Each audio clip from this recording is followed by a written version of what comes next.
National students union of India Mangaluru ವಿಧಾನಸಭಾ ಕ್ಷೇತ್ರ ಈ ಘಟಕದ ಆಗಿರ್ತಕ್ಕಂಥ ಸಾಹಿಲ್ ರವರೇ,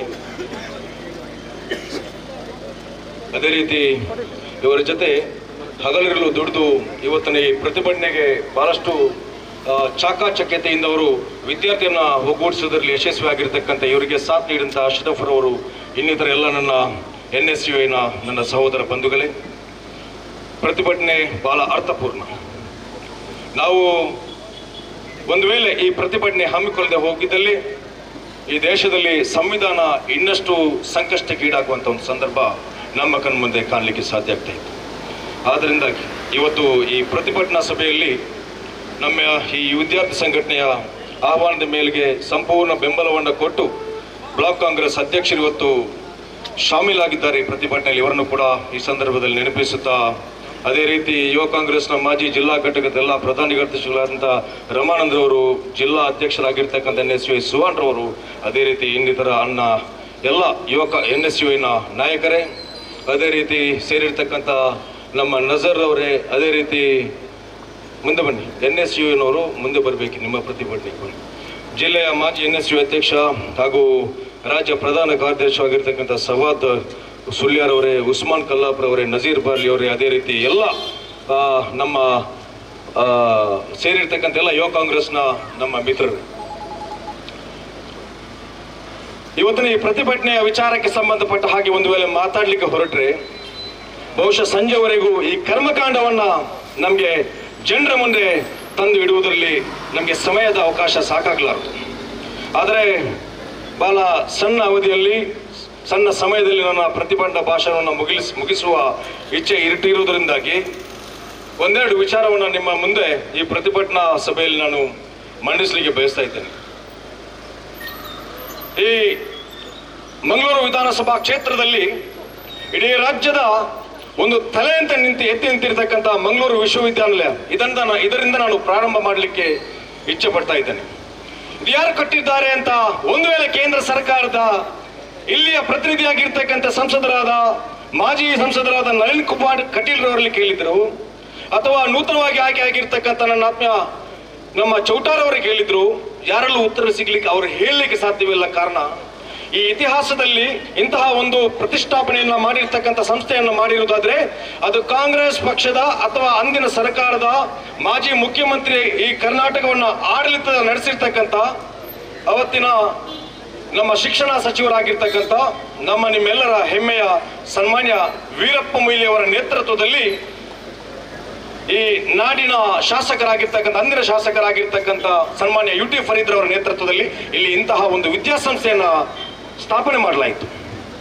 ಈ ವಿದ್ಯಾಸಂಸ್ಥೆ ಸ್ಥಾಪನೆ ಮಾಡಿರುವುದರಿಂದಾಗಿ ಬಹುಶಃ ತಮ್ಗೆಲ್ಲರಿಗೂ ಗೊತ್ತಿದೆ, ಇಡೀ ರಾಜ್ಯಾದ್ಯಂತ ಮಾತ್ರವಲ್ಲ ಕೇರಳದಿಂದ ಕೂಡ ಇಲ್ಲಿ ವಿದ್ಯಾರ್ಥಿಗಳು ಬಂದು ಕಲಿಯುವಂತಹ ಒಂದು ಅವಕಾಶ ಈ ಕರ್ನಾಟಕ ರಾಜ್ಯದಲ್ಲಿ ಮಂಗಳೂರಿನಲ್ಲಿ ದೊರೆತಿದೆ ಅಂತ ಬಹಳ ಹೆಮ್ಮೆಯಿಂದ ಹೇಳಲಿಕ್ಕೆ ಇಷ್ಟಪಡ್ತಾ ಇದ್ದೇನೆ ಬಂಧುಗಳೇ.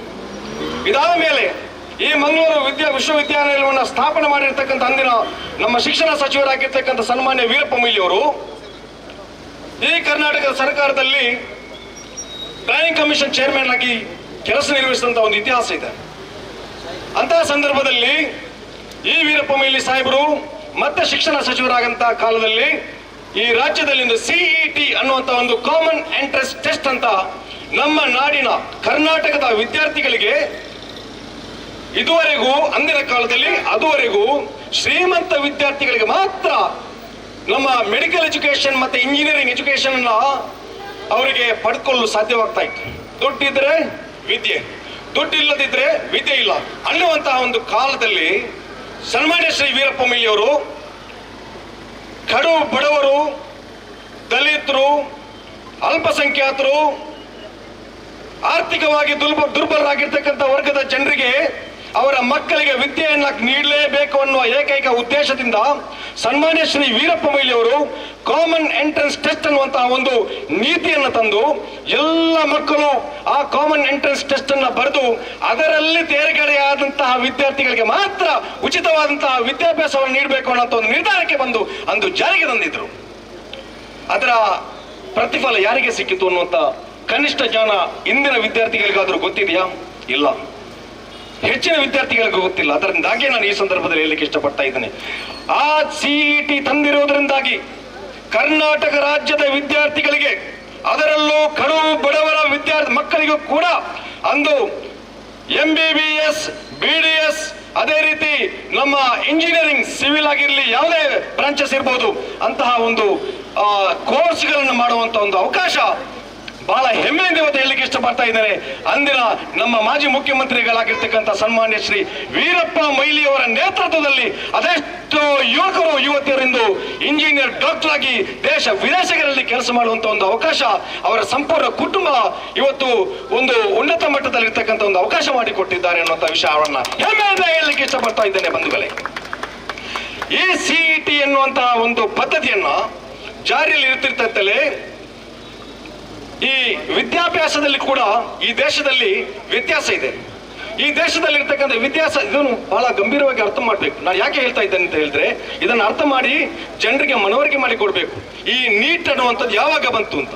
ಈ CET ಕಳೆದ ಮೇಲೆ ಕೇಂದ್ರದಲ್ಲಿ BJP ಸರ್ಕಾರ ಬಂದ ಮೇಲೆ ಅಲ್ಲಿಯ ಉತ್ತರ ಭಾರತದಲ್ಲಿರ್ತಕ್ಕಂಥ ಆ ರಾಜ್ಯದಲ್ಲಿ ವಿದ್ಯಾಭ್ಯಾಸ ಕೊರತೆ ಇಡೀ ದೇಶಕ್ಕೆ ಗೊತ್ತಿದೆ. ಅಲ್ಲಿ ಅವಿದ್ಯಾವಂತರ ಹೆಚ್ಚಿರುವುದು ಅಂತ ಹೇಳ್ಕೊಂಡು ದಕ್ಷಿಣ ಭಾರತದಲ್ಲಿ ಅತಿ ಹೆಚ್ಚು ವಿದ್ಯಾರ್ಥಿಗಳು ಇರುವುದರಿಂದಾಗಿ ಇಲ್ಲಿ ನೀಟ್ ಅನ್ನುವಂತ ಒಂದು ಪದ್ಧತಿಯನ್ನು ಜಾರಿಗೆ ತರುವ ಮುಖಾಂತರ ನಮ್ಮ ದೇಶದ ಉತ್ತರ ಭಾರತದಿಂದ ವಿದ್ಯಾರ್ಥಿಗಳನ್ನು ತಂದು ಇಲ್ಲಿ ನಮ್ಮ ಯೂನಿವರ್ಸಿಟಿಗಳಲ್ಲಿ, ನಮ್ಮ ಮೆಡಿಕಲ್ ಕಾಲೇಜುಗಳಲ್ಲಿ ವಿದ್ಯಾಭ್ಯಾಸವನ್ನು ನೀಡುವಂತಹ ನಮ್ಮ ಅವಕಾಶವನ್ನ ಕಲಿಸಿ ಅವರಿಗೆ ಕೊಡುವಂತಹ ಒಂದು ವ್ಯವಸ್ಥೆ ಸಂಚಲನ ಮಾಡುವ ಮುಖಾಂತರ ನಮ್ಮನ್ನ ಇಲ್ಲಿ ಸೋಲಿಸಲಾಗಿದೆ ಅಂತ ಈ ಸಂದರ್ಭದಲ್ಲಿ ಹೇಳ್ತಾ, ಇಂತಹ ನೀತಿಯ ವಿರುದ್ಧ ನಾನು ಮತ್ತೆ ಈ ವಿಚಾರಕ್ಕೆ ಸಂಬಂಧಪಟ್ಟ ಹಾಗೆ ಒಂದು ಚುಟುಕಾಗಿ ಹೇಳಲಿಕ್ಕೆ ಬಯಸ್ತಾ ಇದ್ದೇನೆ. ಈ ನೀಟ್ ಸಂಸ್ಥೆ ಒಂದು ವ್ಯವಸ್ಥೆ ಏನಿದೆ, ಈ ನೀಟ್ ಪರೀಕ್ಷೆಯಲ್ಲಿ ಮುಂದೆ ನಡೆದಿರ್ತಕ್ಕಂಥ ಒಂದು ಘಟನೆ ಏನಿದೆ, ಅದನ್ನ ಬಹಳ ಚುಟುಕಾಗಿ ಹೇಳ್ತಾ ಇದ್ದೇನೆ. BJP ಸಂಸದರಿಗೆ ಸೇರಿರ್ತಕ್ಕಂಥ, ಕುಟುಂಬಕ್ಕೆ ಸೇರಿರ್ತಕ್ಕಂಥ ಒಂದು ವಿದ್ಯಾಸಂಸ್ಥೆಯಲ್ಲಿ 720 ಅಂಕವನ್ನು ಪಡಿಬೇಕಂತ ಒಬ್ಬ ವಿದ್ಯಾರ್ಥಿ, ಅದರಲ್ಲಿ 7 ಮಂದಿ ಅತಿ ಹೆಚ್ಚು ಮಾರ್ಕ್ ತೆಗೆಯುವ ಮುಖಾಂತರ ಪಾಸ್ ಆಗಿ ಹೋಗ್ತಾನೆ.